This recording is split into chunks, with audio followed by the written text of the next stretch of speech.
Welcome to the Crawcast. I'm your host, George Krawczak, and this is what happened in Week 6 of the NFL season. So the first game was the San Francisco 49ers versus the Seattle Seahawks. The 49ers won 36-24. The 49ers leading passer was Brock Purdy, who had 255 yards, 3 touchdowns. Their leading rusher was Isaac Guerendo, who had 99 rushing yards, and their leading receiver was Deebo Samuel, who had 102 receiving yards and a touchdown. And for the Seahawks, their leading passer is Geno Smith, who had 312 yards, a touchdown, and 2 interceptions. Their leading rusher is Kenneth Walker, who had 32 rushing yards and a touchdown. And their leading receiver is Tyler Lockett, who had 65 receiving yards and a touchdown. So overall, this is a really good game by the 49ers, even though they nearly blew it again at the end. But the Seahawks are now just facing real opponents. They beat the Dolphins without Tua. They beat the Patriots, and I can't remember the other team they beat, but maybe it was the Panthers. I can't remember. But the Seahawks have just been beating bad teams, and now that they're facing real teams, they can't handle. Geno Smith is not playing that well. Their run game was completely demolished, and their defensive line, I get, is very injured, but just can't do anything. And the 49ers, they are a very good team, and I think they've kind of shown why running backs are being so replaceable, because Christian McCaffrey goes down, Jordan Mason comes in, plays great. Then Jordan Mason goes down, and then now Isaac Guerendo comes in and plays great. So overall, the 49ers, they're kind of back to what we expected them to be. And then the Seahawks, I still think there's a lot of concern, and I just don't think they're a very good team at the moment. The next game is the Chicago Bears versus the Jacksonville Jaguars. The Chicago Bears won 35-16. Their leading passer was Caleb Williams, who had 226 yards, 4 touchdowns, and an interception. Their leading rusher was DeAndre Swift, who had 91 rushing yards and a touchdown. And their leading receiver was Cole Kmet, who had 70 yards and 2 touchdowns. And for the Jaguars, their leading passer was Trevor Lawrence, who had 234 yards, 2 touchdowns, and an interception. Their leading rusher was D'Ernest Johnson, who had 28 rushing yards, and their leading receiver was Evan Ingram, who had 102 receiving yards. Overall, just another bad game by the Jaguars. I don't know if Caleb Williams has turned a quarter or he's just beating easier opponents, because he has been playing easier opponents. But for 2 games in a row now, he's looked like a real NFL quarterback and has looked pretty good. He had a bad interception, but other than that, he has looked really, really good so far. Well, in the past 2 games. In the first couple of games, he looked terrible. They kept winning, but he did look terrible, whereas now he's actually looking pretty good. Who knows if that'll change when they face tougher competition, but so far you got to be very happy with Caleb Williams' performance. And then the Jaguars, more just sorrow and bad play, and their offensive line was terrible, their defense was terrible, there's just nothing good to say about the Jaguars right now. I don't know if Doug Peterson is getting fired. Maybe he will, maybe he won't. I'm leaning towards he probably will, but they need to change something around quickly. They are not a good team right now, and I can't even say here's a thing that will fix it. No, there's nothing that can fix it. They just got to play better, plain and simple. But overall, if you're the Bears, you got to be extremely, extremely happy with this. The next game is the Green Bay Packers versus the Arizona Cardinals. The Packers won 34-13. The Packers' leading passer was Jordan Love, who had 258 yards, 4 touchdowns, and an interception. Their leading rusher was Josh Jacobs, who had 62 rushing yards. And their leading receiver is Christian Watson, who had 68 receiving yards and a touchdown. The Cardinals' leading passer is Kyler Murray, who had 214 yards and 1 touchdown. Their leading rusher is Trey Benson, who had 26 rushing yards. And their leading receiver is Trey McBride, who had 96 receiving yards. Overall for this game, the Cardinals just looked bad. Kyler Murray felt scared to throw it anywhere beyond 5 yards. He did not look good at all. And the Packers looked great. Jordan Love, he did throw that interception, but that wasn't on him. It was a bit wet out there, and Bo Melton kind of slipped, and that led to the Jordan Love interception, so not his fault at all. And Jordan Love just looked really good. Romeo Doubs, coming off of his suspension, came out and looked really good. He had those 2 touchdowns. And so it looks like is whatever that situation was, is the Packers are putting it behind them, and Romeo Doubs is putting it behind him, and they're just going to try to pretend it never existed. And that's probably for the better for both sides, because, who knows what really happened. Dubs said it was a family-related issue, which I find that hard to believe, especially with all the other reporting going on. But I think they're just going to try to ignore it for the rest of the season. And hey, scoring 2 touchdowns and winning the game helps you ignore it. Packers defense looked really good. Evan Williams looks like a stud. Uh, Xavier McKinney, unfortunately did not get an interception this game, so it broke his streak. And I don't know if he played a part in this, but it literally, like, Kyler Murray just was scared to throw deep, and I think he was just too scared to give Xavier McKinney another interception. So overall, there's more cause for concern for the Cardinals, and Marvin Harrison going down. Hopefully he'll be okay. But overall, you're very, very happy with the Packers. They had a near perfect performance. It was really good. Braden Narvson did miss another kick today, or during this game, and it is unfortunate. But the problem is yes, he is a bad kicker, but is anyone else potentially better? And I don't know. At some point, maybe you just say we don't care. Anybody can be better than this. It's hard to get much worse, but the Packers do need to clean up their kicker issues if they want to make it farther in the season. The next game is the Baltimore Ravens versus the Washington Commanders. The Ravens won 30-23. The Ravens' leading passer was Lamar Jackson, who had 323 yards, 1 touchdown, 1 interception. Their leading rusher was Derrick Henry, who had 132 yards and 2 touchdowns. And their leading receiver was Zay Flowers, who had 132 receiving yards. For the Commanders, their leading passer was Jayden Daniels, who had 269 yards and 2 touchdowns. Their leading rusher was Jayden Daniels, who had 22 rushing yards, and their leading receiver was Zach Ertz, who had 68 receiving yards. Overall, both teams played pretty well. Jayden Daniels still looks like a stud, even though they lost. The Ravens, their defense, both the Ravens and Commanders' defenses are going to give them problems later in the season. Both their offenses look pretty good. Lamar Jackson did throw that bad pick, which he shouldn't have, and Derrick Henry looks great. There's nothing more to say. It's both offenses look great, and both defenses kind of look terrible, and that's kind of enough with that. The next game is the Houston Texans versus the New England Patriots. The Texans won 41-21. The Texans' leading passer was C.J. Stroud, who had 192 yards, 3 touchdowns, and an interception. The leading rusher was Joe Mixon, who had 102 rushing yards and a touchdown. And the leading receiver was Stefon Diggs, who had 77 receiving yards and a touchdown. And for the Patriots, their leading passer was Drake May, who had 243 yards, 3 touchdowns, and 2 interceptions. Their leading rusher was Drake May, who had 38 rushing yards. And their leading receiver was Demario Douglas, who had 92 receiving yards and a touchdown. So this game, the Texans won. C.J. Stroud did not play that great. Again, it felt like the score should have been a little bit bigger than this. Drake May, he did play pretty decent. All things considered, that since this is his first game, it wasn't great, and I still think he's behind a bad Patriots offensive line, and he probably shouldn't be starting. You know, he did play better than Jacoby Brissett, which, granted, is not a high bar, but he is doing better than Jacoby Brissett. So, honestly, neither team looked really that great. The Texans' defense looked good, but I think that was more of the Patriots' offense looking so bad. And then the Patriots really didn't look good either. The Texans' offense also struggled a bit. And so, even though the Texans won and you're happy with a win, their offensive performance left a lot to be desired. The next game is the Tampa Bay Buccaneers versus the New Orleans Saints. The Buccaneers won 51-27. The Buccaneers' leading passer was Baker Mayfield, who threw for 325 yards, 4 touchdowns, and 3 interceptions.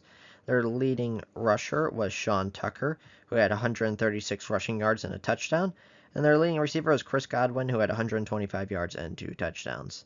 And then for the Saints, their leading passer was Spencer Rattler, who had 243 yards, 1 touchdown, 2 interceptions. Their leading rusher was Alvin Kamara, who had 40 rushing yards and a touchdown. And their leading receiver was Foster Moreau, who had 54 receiving yards. Overall, Baker Mayfield threw 3 interceptions, which 2 of them were kind of horrible and unacceptable. One of them wasn't really his fault. And then Spencer Rattler just didn't play well. At the beginning, he looked like he was really going to do well and play well, and then kind of fell apart towards the end. And overall, the Baker Mayfield does need to clean up the interceptions. Other than that, he had a really great game. The running backs, especially Sean Tucker, had a great game. Just overall, the Buccaneers are looking really good. And then the Saints, yeah, there's cause for concern. Their defense kind of collapsed, which used to be their strong suit so far, but it kind of collapsed quite a bit, especially towards the end of this game. And then Spencer Rattler did not play well. And I don't know how long Derek Carr's going to be out for, but they kind of need him back if they're going to try to save their season. And honestly, at this point, with Atlanta doing really well, Tampa Bay's doing well, the Saints might be kind of out of it, regardless of how long it takes Derek Carr to come back. The next game is the Philadelphia Eagles versus the Cleveland Browns. The Eagles won 20-16. The Eagles' leading passer was Jalen Hurts, who had 264 yards and 2 touchdowns. Their leading rusher was Saquon Barkley, who had 47 rushing yards. And their leading receiver was A.J. Brown, who had 116 yards and a touchdown. For the Browns, their leading passer was Deshaun Watson, who had 168 yards. Their leading rusher was Pierce Strong, who had 43 rushing yards. And their leading receiver was Mari Cooper, who had 42 receiving yards. Both teams kind of played bad in this game. Saquon Barkley did not play well at all and did not look like his normal self. And then the Deshaun Watson is just terrible. There's no way to sugarcoat it. He is terrible. And he has probably the worst contract in the league in the sense that the Browns cannot get out of it. They can't cut him, they can't trade him, and they really can't bench him.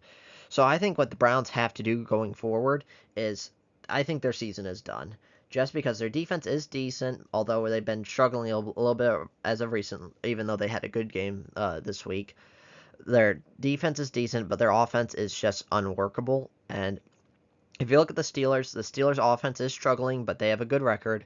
The Ravens look really good, and they have a good record. And then the Bengals have a bad record, and they did have a bad game this week, but the Bengals seem to be on the up and up. So I just think there's really no shot at the playoffs for the Browns at this point.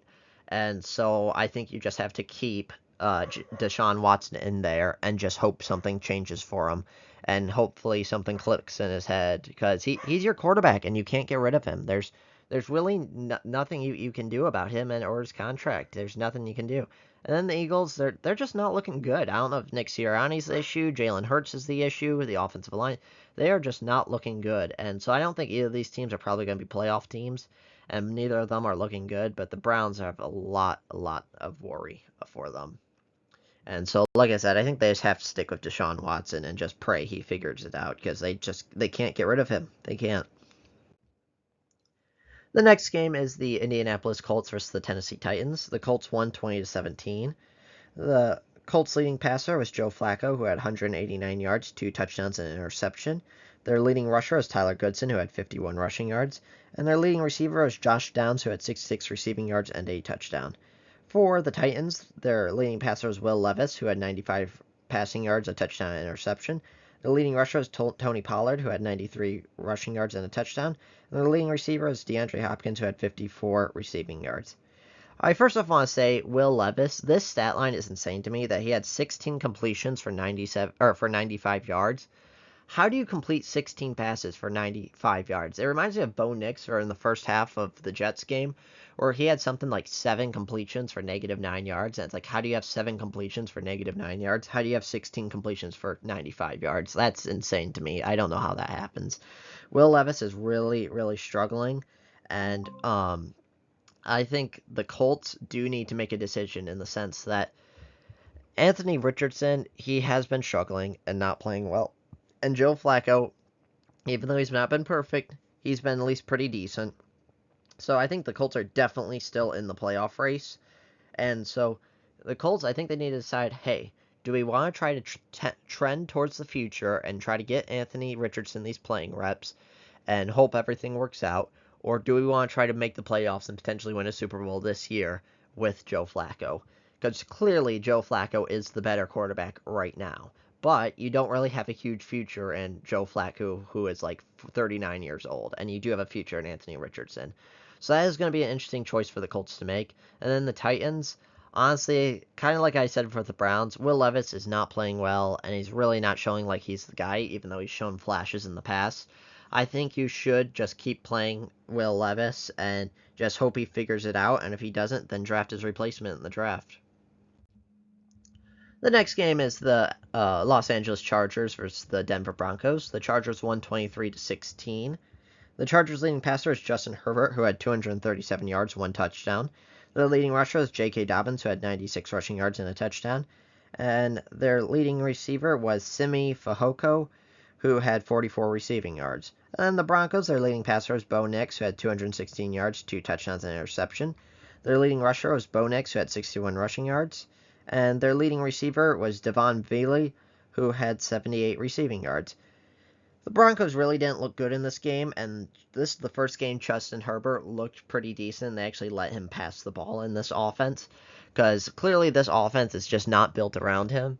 And I think what the Chargers might want to do is Jim Harbaugh clearly has a philosophy where he's like, I want a good defense, I want a good running back, and I do not care who the quarterback is. So I think they might have to make a decision where do they potentially trade Justin Herbert, maybe get a first round pick or two, and then build it how Jim Harbaugh wants to build the offense, because clearly he does not want to build it around Justin Herbert. And the receivers for the Chargers are not very good. And so overall, I think neither team looked that great, but both teams' defenses looked pretty decent. And so I think you're kind of in it mixed with both teams, and with neither of them really looking spectacular. The next game is the Pittsburgh Steelers versus the Las Vegas Raiders. The Pittsburgh Steelers won 32-13. The Steelers' leading passer was Justin Fields, who had 145 passing yards. Their leading rusher was Najee Harris, who had 106 rushing yards and a touchdown. And their leading receiver was George Pickens, who had 53 receiving yards. For the Raiders, their leading passer was Aidan O'Connell, who had 227 yards, one touchdown, and one interception. Their leading rusher was Alexander Mattison, who had 33 rushing yards and a touchdown. And their leading receiver was Brock Bowers, who had 71 receiving yards. For the Steelers, their defense is, again, still looking amazing. Really, really great defense. And Justin Fields isn't really making any mistakes costing you the game, but he's just not playing well enough to kind of win you the game. And that's kind of what they need from their quarterback at this point. I don't know if they're going to bench him for Russell Wilson, because maybe Russell Wilson can give you a spark to make you look good. But overall, the Raiders, I think, or the Steelers, you have to be really happy with where you're at. And then the Raiders, they're continuing in total disarray, right? At this point. They just traded Davante Adams, and they may or may not trade Max Crosby. I don't think they will trade Max Crosby, but there's always a shot that they will. And just overall, the Raiders are a problem, and they do not look good, and I don't think they'll be good. So I'm just curious if they're just going to kind of blow up the whole operation, or just there's no good solutions. They're one of the worst teams in the NFL. The next game is the Detroit Lions versus the Dallas Cowboys. The Detroit Lions won 47-9. The Lions' leading passer is Jared Goff, who had 315 yards and 3 touchdowns. Their leading rusher is David Montgomery, who had 80 rushing yards and 2 touchdowns. And their leading receiver is Jameson Williams, who had 76 receiving yards and a touchdown. And for the Cowboys, their leading passer is Dak Prescott, who had 178 yards and 2 interceptions. Their leading rusher is Rico Dowdle, who had 25 rushing yards. And their leading receiver is CeeDee Lamb, who had 89 receiving yards. So there's a couple of stories to this game. Number one, Dallas is terrible. Plain and simple. They have no run game. And I thought that their passing game, which was really good last year, could help even up a terrible run game, but it can't. Plain and simple. The defense isn't even playing the run anymore. They're just looking for the pass, and that's leading to Dak struggling because they have zero run game. And the Dallas defense is, yes, they are injured with no DeMarcus Lawrence and no Micah Parsons, but they also look terrible. And then the Lions, Aiden Hutchinson is the big story here. I feel really bad for him. At the time he got injured, was the leading, or in the Vegas betting odds market, was the leading leader for Defensive Player of the Year. He had 7.5 sacks in, I think, 4.5 games. And he could have broken Michael Strahan's pass rushing record. He broke his tibia, broke his fibula, is going to be done for the year. And I just feel really bad for him, just because he was having an amazing season. And where do the Lions go from here? So, positive for the Lions, their offense does look back on track. The last 2 games, their offense looked amazing. Yes, they're against beat-up defenses, but their offense has looked amazing. And one part about that, I just love them trolling the Cowboys and the referee and the NFL. In terms of game strategy, they probably shouldn't have done it, but it was just very funny to see where they're like, okay, we're going to try to get Taylor Decker a touchdown because he got screwed on the 2-point conversion. We're going to try to get Penei Sewell a touchdown because their offensive lineman getting screwed on the 2-point conversion. Dan Skipper continuously reporting as eligible on the first play. They run around at wide receiver. Dan Skipper reported as eligible on the kneel down. Clearly they're trolling the NFL and messing with them. And so Their offense looks good, and maybe they can do it like last year, where last year they had a terrible defense, and their offense just was good enough to overcome that. So they need to trade for a pass rusher, because there's even talks about them trading for a pass rusher before Aiden Hutchinson got injured, just because their pass rush was Aiden Hutchinson and nobody else. Realistically, there's two options, in my opinion: Max Crosby and Hassan Reddick. So, Max Crosby, I don't think it is him. I give them like a 1% chance for trading for him. Number one, he's going to cost a lot. He might cost a first round pick to trade for him. And so I do not know if the Lions are interested in spending a lot of capital on a pass rusher, especially since they just need him until Aiden Hutchinson gets back, which hopefully will be next year. Hopefully he'll be ready to go by next year.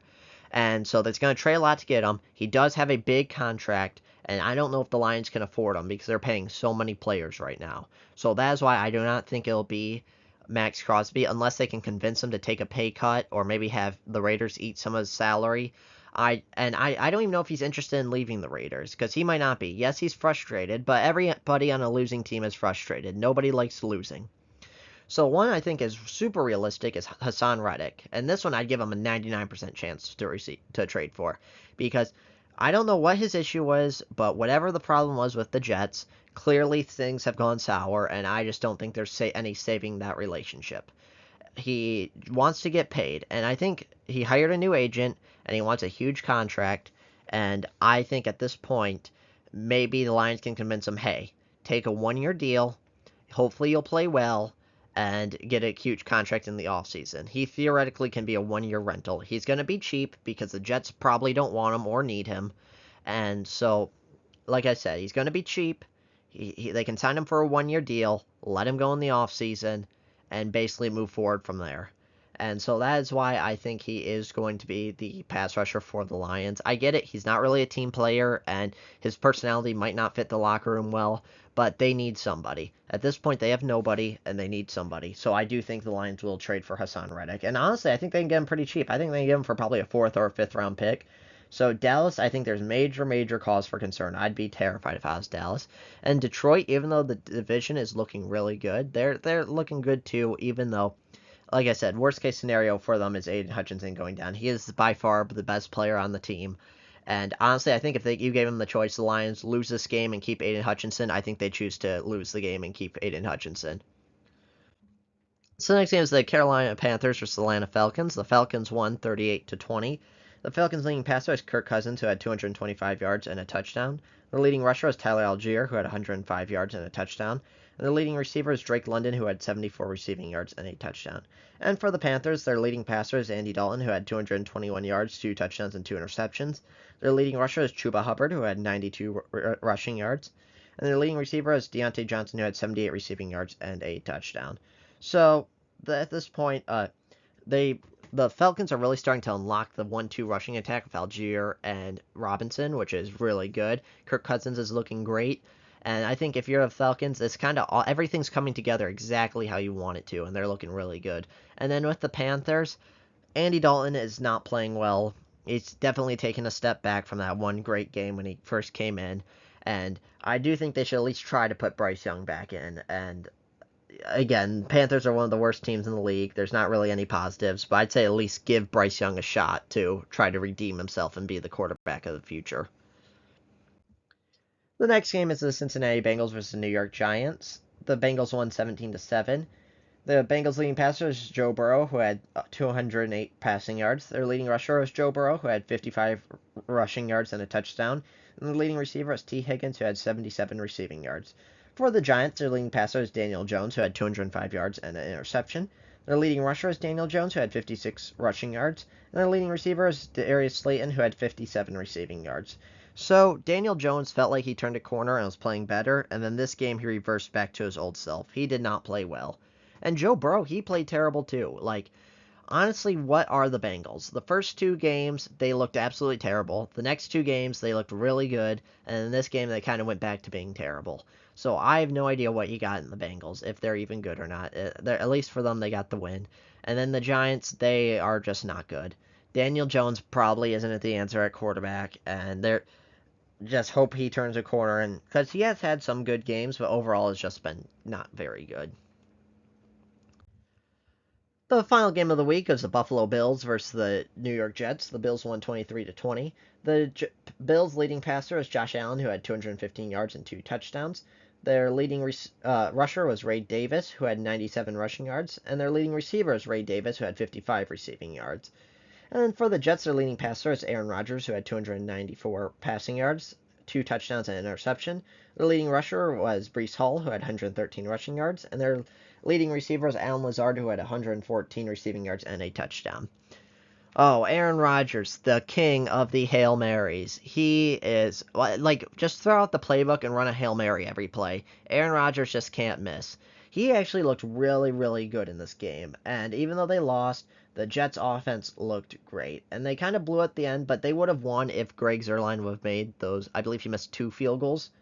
And I don't know if give Greg Zuerlein a little bit of a break because it was bad weather, but he has been missing a lot of kicks. And I don't know if there are a lot of better options, but Greg Zuerlein has been terrible this season. But on the positives for the Jets, their offense really turned around. Aaron Rodgers looked great. Breece Hall looked great. Their offensive line is still struggling quite a bit, but they are trading for Davante Adams, which I think will give them a big, big boost. Because the issue with Aaron Rodgers and his receivers, it seems like a lot of the incomplete passes and bad plays are them just not being on the same page. Where Aaron Rodgers expected them to one route, and they run the opposite, and issues like that. Where now with Davante Adams, they have like the psychic chemistry where they just know where each other is at all times, and I just think it'll be a vast, vast improvement for the Jets offense. So if you're the Jets, even though they lost, I think you have to be extremely happy with this game. Everyone played really well. And then the Bills, Josh Allen played well, Ray Davis looked great, and I think the Bills looked pretty decent too. And also another story of this game is the penalties. The referees were horrible in this game. Why were they so terrible? I can't explain it. Like, this game feels like it really shouldn't count for either team just because of how bad the refs were, but both teams did look pretty good. There's one penalty that I did find interesting on Javon Kinlaw. It was like an inappropriate conversation with a referee. So I'm curious, did he just like swear at the ref, or did the ref did he try to bribe the ref, or what happened there where he had an inappropriate conversation with a referee? And so I am curious about how that works, but overall, you gotta be really happy with with both teams, and overall, just a great game by both teams. So that's what happened in Week 6 of the NFL season. Let me know what you think in the comments below, and make sure to hit that subscribe button like it owes you money. I'll see you on the next one.